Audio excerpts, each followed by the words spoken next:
ఒక అన్యమతాలకు సంబంధించిన రాజకీయ నాయకుడే కావచ్చు, లేదా మత ప్రబోధకులే కావచ్చు, ఇంకొకళ్ళు ఏదైనా కానియండి.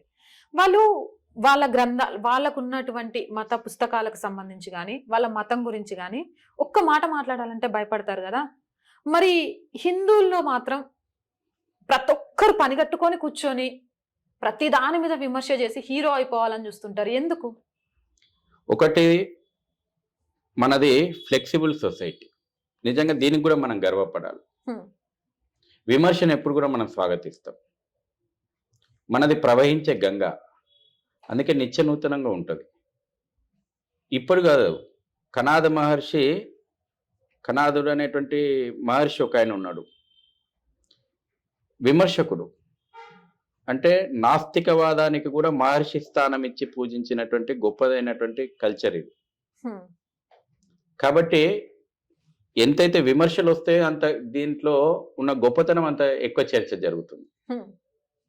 కాబట్టి విమర్శించేటువంటి వాళ్ళు భావ ప్రకటన హక్కు మీద పరిధి దాటి విమర్శిస్తున్నారు కదా! దీన్ని అడ్డుకట్ట వేయాల్సిన అవసరం ఉంది. తప్పకుండా ఈ దేశంలో ఈ సంస్కృతి ఎప్పుడైనా విమర్శను సద్విమర్శగానే స్వీకరించింది. దాని దగ్గర ఒకటి కాదు, మీ ఒక్క ప్రశ్నకు మా దగ్గర 100 సమాధానాలున్నాయి.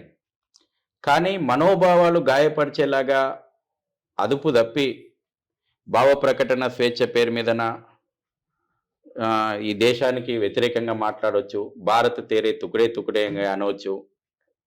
తర్వాత ఫ్రీడమ్ ఆఫ్ స్పీచ్ పేరు మీదన రాముని పైన, ఇంకా హిందూ దేవీ దేవతల పైన ఇష్టం వచ్చినట్టు మనోభావాలు, విశ్వాసాలు గాయపరిచేటట్టు మాట్లాడేటువంటి ఉన్నాయి కదా!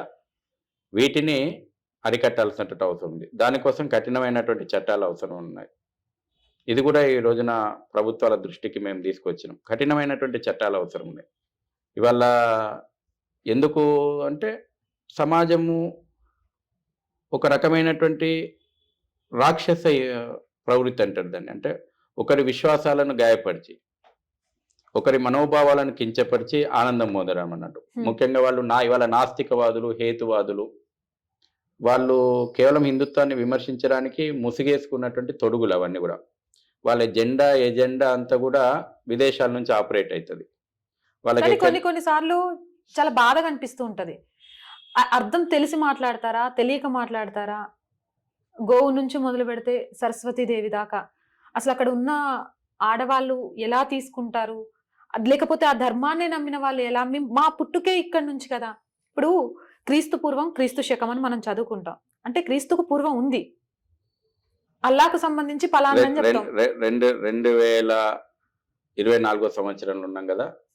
2024 సంవత్సరానికంటే ముందు ఈ ప్రపంచం లోపల క్రైస్తవం లేదు. 1500 సంవత్సరాల కంటే ముందు ఈ ప్రపంచం లోపల ఇస్లాము లేదు. అదే అంటున్నా, మాట్లాడే సనాతనంగా ఉన్నది భూమి పట్టినప్పటి నుంచి ఉన్నది సనాతనమైనటువంటి ధర్మమే. చెప్తున్నా కదా!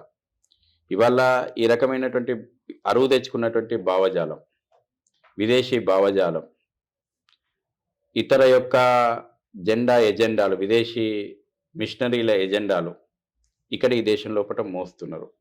వాళ్లకు పబ్లిసిటీ ఇవ్వడానికి కూడా మీడియా సంస్థలు సిద్ధంగా ఉన్నాయి. నేను వాళ్ళ ఫర్ ఎగ్జాంపుల్ ఏదైనా విషయం కాగానే హిందూ సమాజం లోపల మహిళలను అణగదొక్కిండ్లను, లేకపోతే మహిళల గురించి పెద్ద చర్చ పెడతారు. మహిళా నేతలు చాలా మంది ఉన్నారు ఈ రాష్ట్రం లోపల. నేనంటే వాళ్ళకు మొన్న ఒక సలహా ఇచ్చిన, భారతదేశం లోపల మహిళా సమాన హక్కుల గురించి పోరాడాల్సిన అవసరమే లేదు. హక్కులు లేనటువంటి దేశాలలో, పురుషుల కంటే తక్కువ హక్కులు ఉన్నటువంటి దేశాలలో సమాన హక్కుల గురించి పోరాడాలి. భారతదేశం లోపల ఈ సనాతనమైనటువంటి ధర్మం లోపల మహిళ పురుషుని కంటే ఉన్నత స్థానం లోపల ఉంది.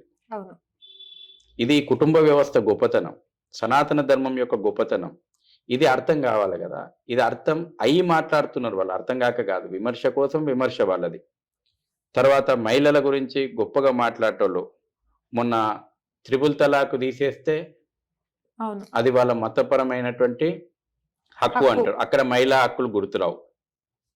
తర్వాత అనేక విషయాల లోపట వాళ్ళు పడుతున్నటువంటి ముస్లిం మహిళలు పడుతున్నటువంటి బాధల గురించి మాట్లాడడానికి ఈ మహిళా సంఘాలకు నోరు రాదు. అక్కడ మతపరమైనటువంటి విశ్వాసం అనేటువంటిది గుర్తొస్తుంది. దేవ ఏది అబద్ధాలను ప్రచారం చేయాలనుకోవాలనుకున్నంత మూర్ఖత్వం ఇంకోటి ఉండదు.